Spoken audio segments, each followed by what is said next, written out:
in charge of food pellets. Hello, how are you doing? Hi. I wanted to ask two questions real quick. One, what is your favorite of all of Brain's plots to try and take over the world? What are all the schemes? And the second one, voice director Andrea Romano, she's been a tremendous talent to, for a lot of people. I just wondered if you could talk about working with her for a bit. Well, what's your favorite? My favorite plan was the one where I implanted a subliminal message in every Christmas toy, a noodle noggin doll, and almost succeeded in taking over the world. That was my favorite plot, the Christmas special. I love that show. That was a great episode. It won the Primetime Emmy. We beat The Simpsons that year. It was the first year they'd been beaten. Still makes me They needed a beating. No, I still work for them. I'm not working for Pinky and the Brain anymore.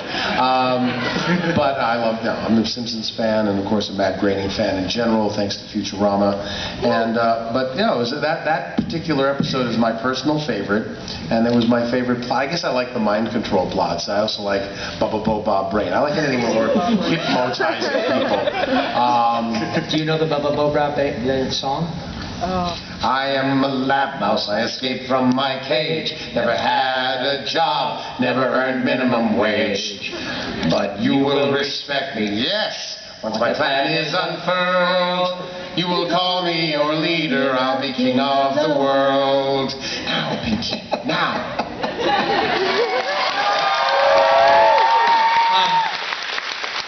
Yeah, with respect to your question about Andrea, I work with Andrea every week now on Teenage Mutant Ninja Turtles. She directs the new Turtles show over Nickelodeon, and I've had the good fortune of knowing Andrea for 30 plus years. Wow.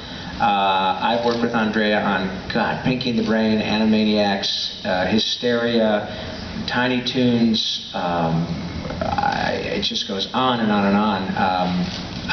A lot of stuff, and she's quite excellent. She's the creme de la creme of voice directors. I mean, there's a tremendous amount of them out there. I mean, not tremendous, but it's actually a very select group. But of all of them, and this is not to put anybody really deliberately in second place, there's something about Andrea. She's just been doing it so long.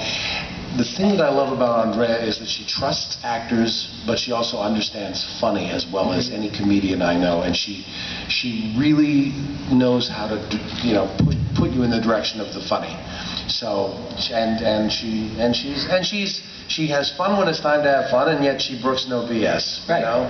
So she straightens us out when she needs to, and you know, she's kind of cool because she has so many Emmys that she dresses them in Barbie clothes. That's when you know you've really made it. When you have so many awards that you got to find, Skipper Barbie clothes or whatever for the thing. Hey, that's a good line. Hey, I like that. You like that? Hey, she got so many Emmys that she dresses them in Barbie clothes. Hey, I'm gonna steal that. Is that all right? Hey, ask one of them. Nothing you can do to stop me. Thank you, buddy. Thank you very much. Hello. Hello. Okay, so this is a question for Brain, actually. Yes. If you could replace Pinky with any of Rob's other voices as a sidekick, which one would you do, and can you do an exchange with that? Well, I think probably Carl Weezer would be the funniest.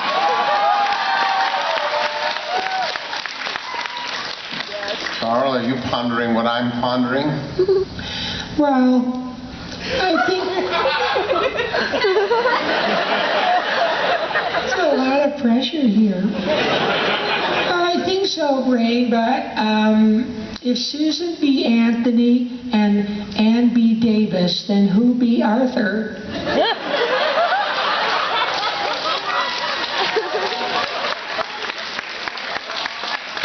You see?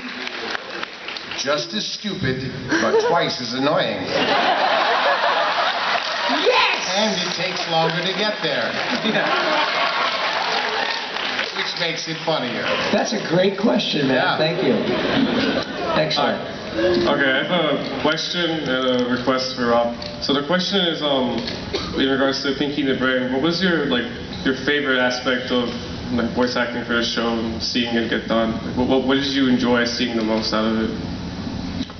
I'm sorry, enjoy seeing the most out of in terms of guest voice actors? In terms of like seeing your characters with your voice in the show and just seeing where the show went, the success with it. Oh, well, situations like this, I mean, it really is impossible to quantify. You know, when you're able to work with somebody whom you would choose to spend your free time with, a dear friend, and get paid.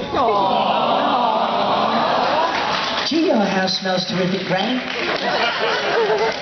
But no, when you get a chance to work with your personal friends, people whom you would choose to have in your life, right?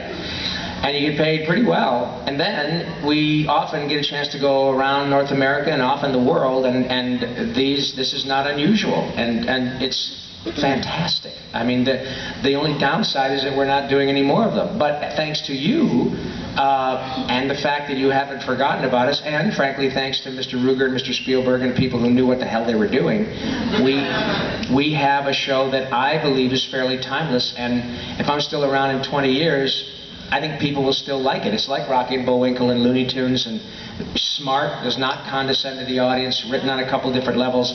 The music was unbelievable. I'm talking about Animaniacs and Pinky and the Brain, that whole thing, right? And the characters are beloved, and we love them. So all of it is a joy. Okay, my request is, could you say "ow, my scapula" and Weezer's voice? As Carl? Yeah. Ow, my scapula. Thank you. You're so welcome.